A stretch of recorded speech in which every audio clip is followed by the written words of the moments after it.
Morning everybody. Today I'm going to show you how to lay down a initial wash onto your watercolour portrait.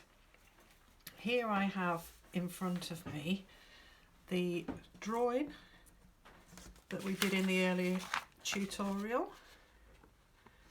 That was where we were talking about the proportions of the face and how to split the face up and put the features in the right place. This drawing I've transferred using just a simple technique, which is I haven't done it with this one, but you rub pencil over the back and then you lay it down on top of your watercolour paper and then you press through using a pen. So you just go over the lines that you've created in your drawing and just draw over the top of them, and it transfers using the lead on the back onto the paper. You can use trace down paper, which you can buy online or from art shops, and that's just behaves almost like the old-fashioned carbon paper, where you put your watercolour paper down, carbon paper on top, or trace down paper. Don't use carbon paper because carbon paper is ink, and then you put your drawing on top of that and you repeat the exercise by tracing it through. So that was the initial drawing, and this, I don't know whether you can see it, is the light version of the drawing. Now I traced it through and in sections it was quite dark, and I've just taken a putty rubber and I've just lightly rubbed it down so that the lines are very faint.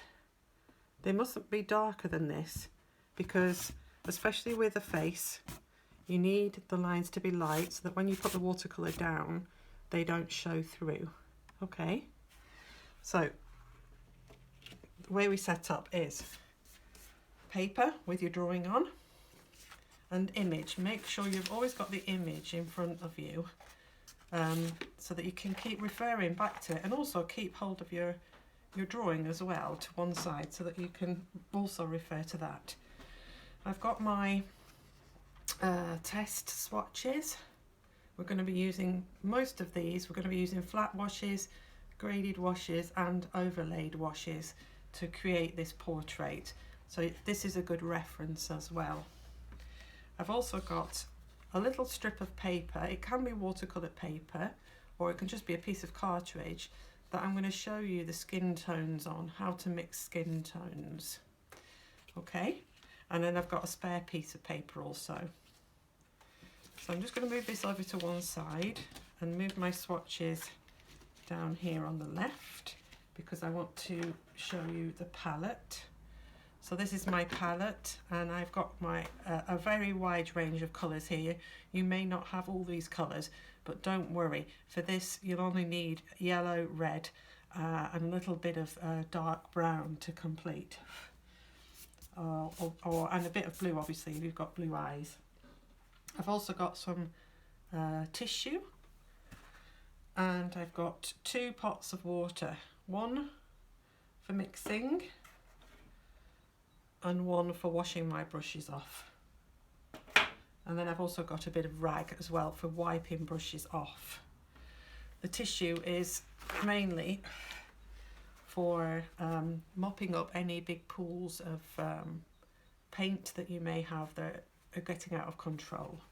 Okay, so in this instance we're going to paint the face first, and then we're going to apply a colour to the background.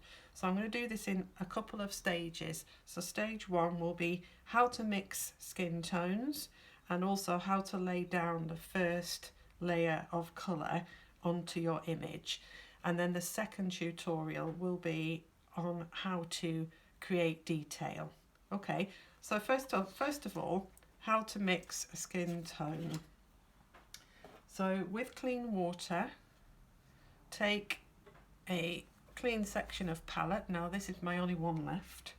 I tend to leave my colours on my palette because a lot of these colours I've mixed myself and they may be coming useful later on.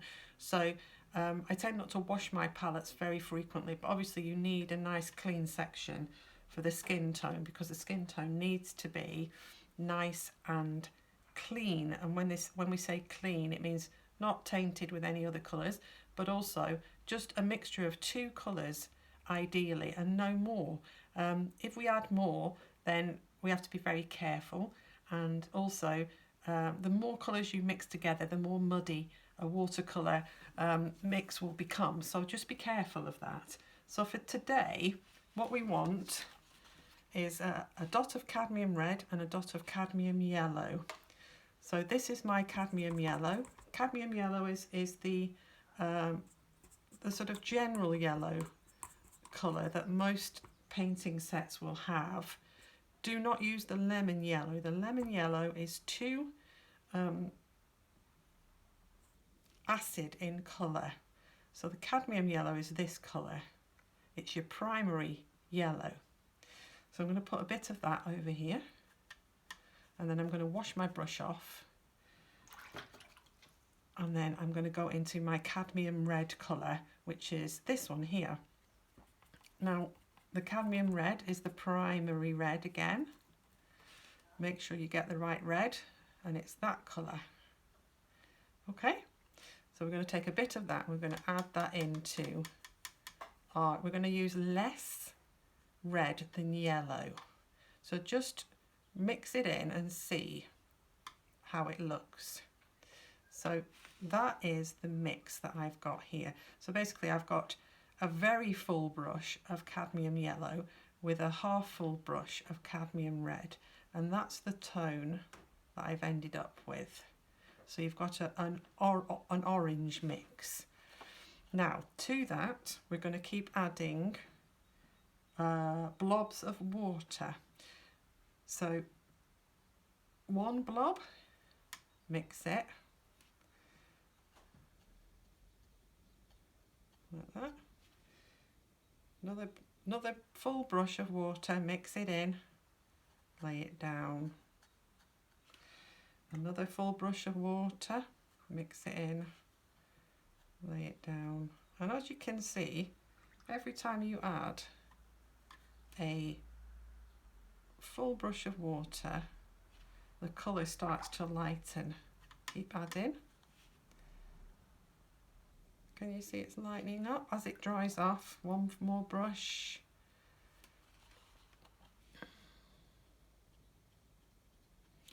Basically, every time you add a brush full of water, the paint lightens in tone, but you're getting more and more towards the colour that you need for a skin tone.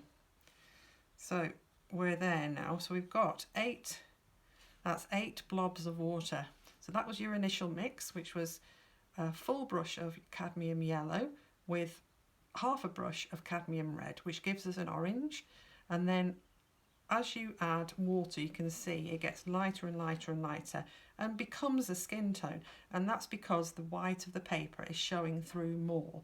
So it's basically orange with more white, which is the white of the paper. Please don't add white paint to your watercolour. That will just make it more matte, and you always want to keep the transparency of your watercolour as much as you can. So always with watercolour, to make something lighter or whiter, you just add water. Okay, so that's one skin tone that we can use now, and I'm actually going to use that. I don't think that's too bad. However, if you feel like it needs to be slightly pinker, then you just add a really small dot of red into that final mix of colour. Or if you need it to be slightly more yellow, then add a small dot of yellow into that colour. You look at the colour, the tone that dries off there, and decide if it needs to be changed. And also, if you want it to be darker, you can add in a little bit of burnt umber, and that will darken that tone down. Okay, so there's your colour mixing, your skin tones in watercolour. Have a go at mixing it on a swatch like this. It's really useful, and it means you can keep them, and if you write down, make some notes so that you know what you're doing. But that's the basic skin tone for watercolour, which is cadmium red and cadmium yellow mixed together with water. Okay, so we're going to take a larger brush now. Sorry about the banging. Okay, so we're going to take a larger brush and we're going to mix a larger amount of that skin tone so that I can put it over the whole face. So like I said, I've got Cadmium Yellow and Cadmium Red, and I've watered it down with some water, and I'm just going to try it again on this swatch just here to see what the darkness of the colour is, and that is okay actually. It probably dry off as always. Watercolour dries off lighter. I'm just going to add a little dot more of water, but always try it on the back of your paper or on a separate sheet like so, just to see how, and make sure you see how it dries. Okay, so we're going to put that over the entire face, excluding the teeth and the eyes. So we're just going to put it down like this all over the face, and I can see that that is not a bad colour. You're not looking for a pink. Everybody thinks skin is pink in tone. It's not. It's a shade of orange, orange yellow, and remember again that that colour will dry lighter, and make sure you don't forget your ears and also the neck, that often gets left out, and be careful of it drying off and leaving hard edges. So just undercoat that face really carefully, and where the edges are, just go back and paint into them before they dry off. This is the only thing with watercolour, especially on a warm day like today, it does dry off really quickly.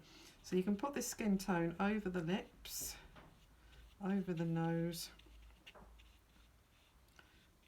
but just not where the teeth are. And just spread it out. And you can see it's drying off nice and lightly there. Okay. If there are any patches where it's a bit heavy, just wipe your brush off, even onto a rag, and just soak up a bit with your brush like that. Can you see? That will avoid any hard lines. Okay, we've got a mark there under the eye. Can you see? That's because it's dried off. Same here. So I'm just going to go over the top of that. Got a hair on my brush. Pull it out. There. Okay. There's your face colour. Now, hair colour.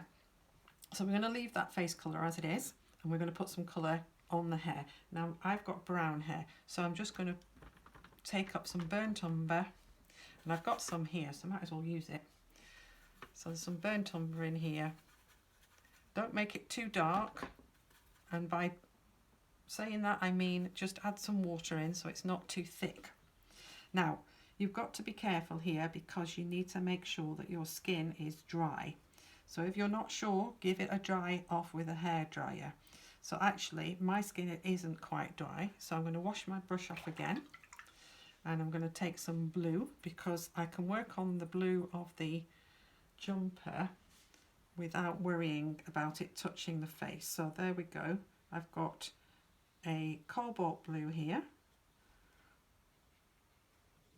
and just paint that in around the neckline and all the way down to the bottom. I'm just putting in some water just so it spreads a little easier while I'm there.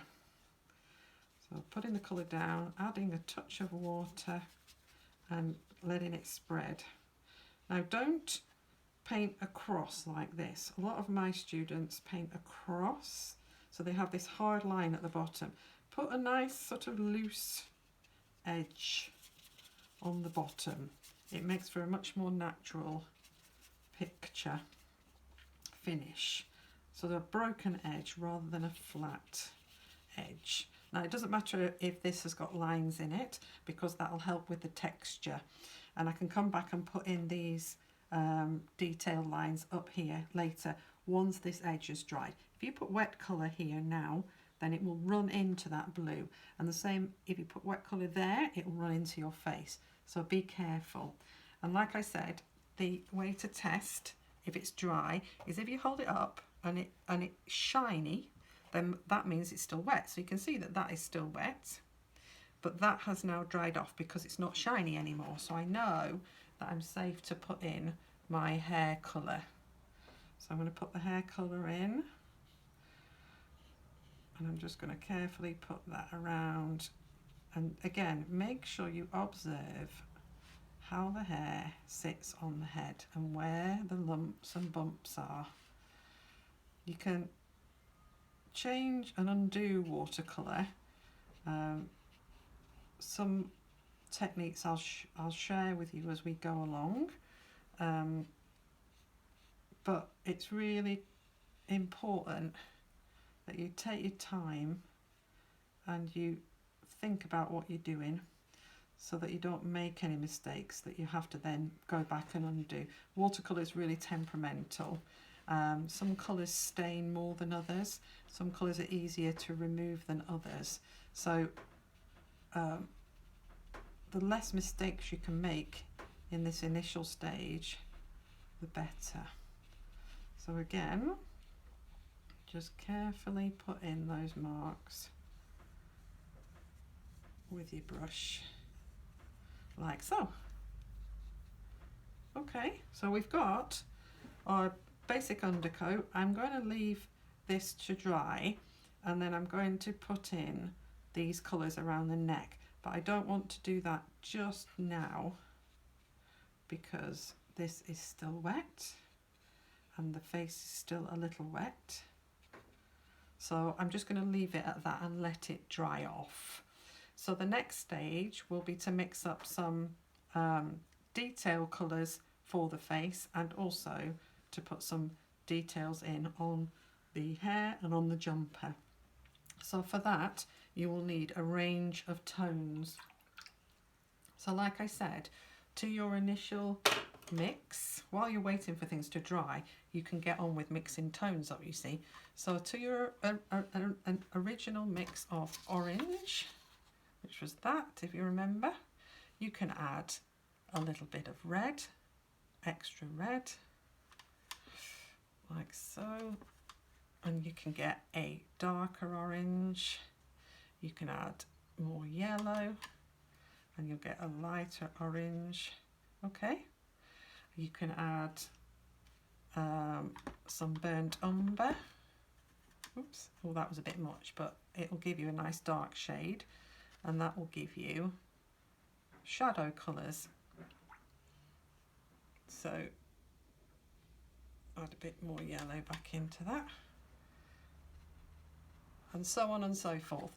So experiment with those three colours: cadmium yellow, cadmium red and burnt umber, and see how many skin tones you can get that might assist you in finishing this face in the next tutorial. Okay, thanks for watching, and please leave comments in the comments box below and subscribe if you want to receive further details. Thanks.